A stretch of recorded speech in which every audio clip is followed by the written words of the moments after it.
Well, although the building's only about 100 years old, the Yazoo County Library Association is a lot older than that.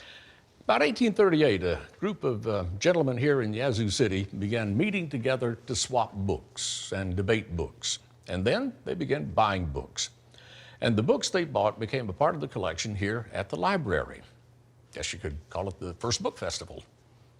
Well, maybe not the first one, but I know our first story deals with the book festival, the Mississippi Book Festival, which has grown enormously in popularity over the last few years, not only with readers and authors here in Mississippi, but with people from all over the country. Take a look.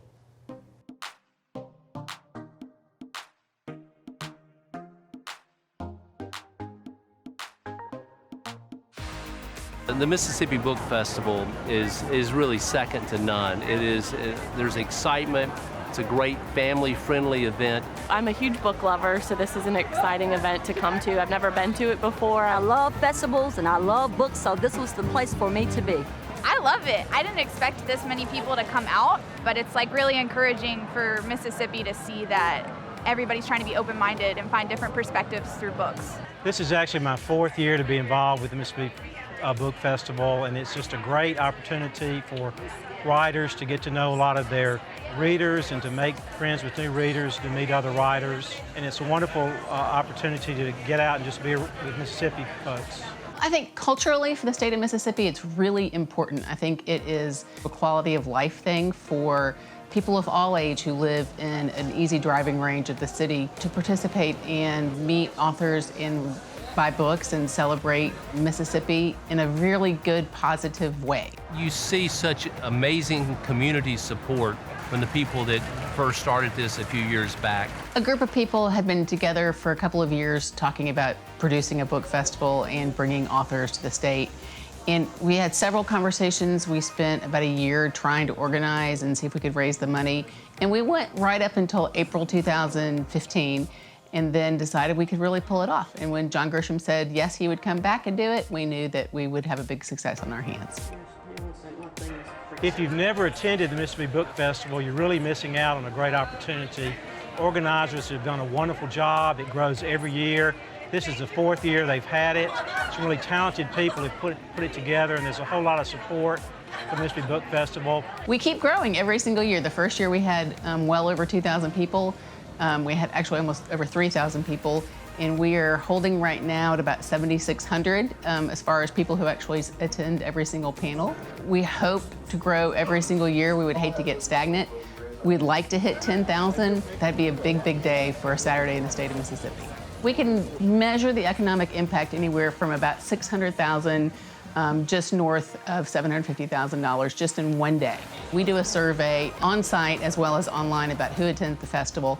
And what we were shocked to learn is that over 40% come from outside of the state of Mississippi. 40% come from the Jackson metro area, but there are an enormous amount of people who travel into the state. We are very fortunate that we raise a lot of money to produce the festival. We pay for it year to year. We don't keep money in the bank. The Mississippi legislature has been very supportive from the very beginning. Governor Bryant and Lieutenant Governor Reeves and Speaker Gunn have all understood the value of the book festival, and they all have favorite authors as well. And so they are happy to support this from a tourism standpoint, from a cultural standpoint. This is definitely a place for book lovers. You get to meet new people, you get to find out how they write, what they're excited about, and then you get to meet people you never knew you would meet, like authors who are going to come out that you didn't know would come to Mississippi. And one of the most special things to do is to walk under the tent where you have so many first-time authors.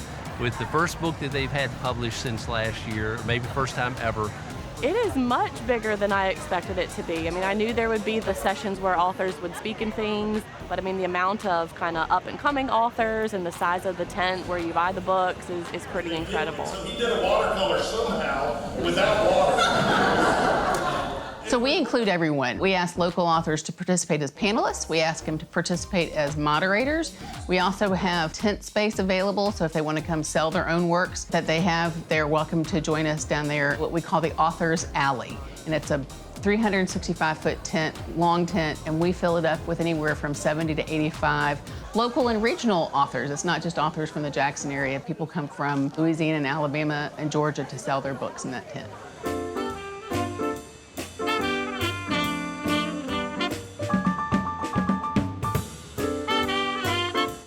I believe that it's important to have the book festival in Jackson. Downtown Jackson is a beautiful location because we're centered around a lot of different historical monuments. I had participated early on in the Texas Book Festival, and the founders of the Texas Book Festival insisted it be at the Texas State Capitol. And when we started talking about it here, there was no doubt in my mind that it should be the Mississippi State Capitol. We have one of the most beautiful capitals in the United States. The building itself alone is just amazing. And there were plenty of room to accommodate what kind of crowd size we would have.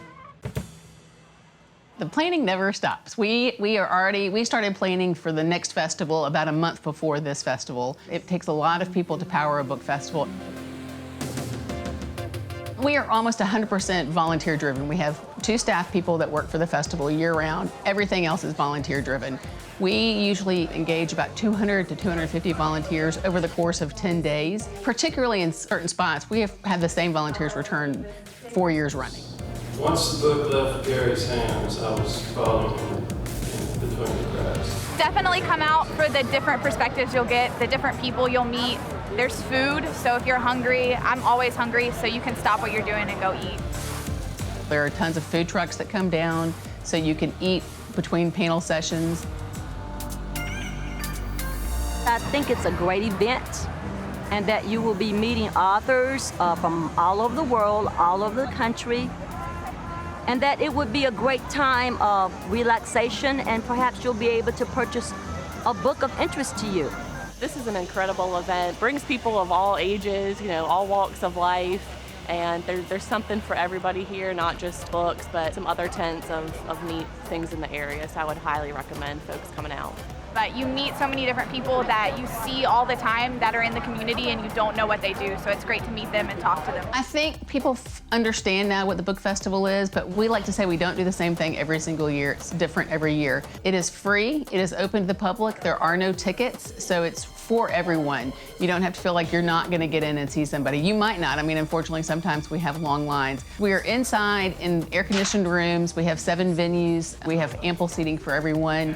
We have indoor facilities. We have exhibits in the rotunda of the state capitol. But when you go out to the lawn, we have the 80, 85 individual authors who are selling books. We have a huge children's area that focuses on children's literacy. We usually have a star reader there for the day. We also have face painting balloons and cotton candy and popcorn. We like to keep our kids happy. This is something people need to come to every year. You're going to learn new stuff. The interviews are amazing that happen here. There's something on the plate for everybody, from small children to the most senior adult. You're going to find something of historical importance here. Thanks for joining us. If you like what you see, subscribe to Mississippi Public Broadcasting. Till next time, I'll be seeing you on Mississippi Roads.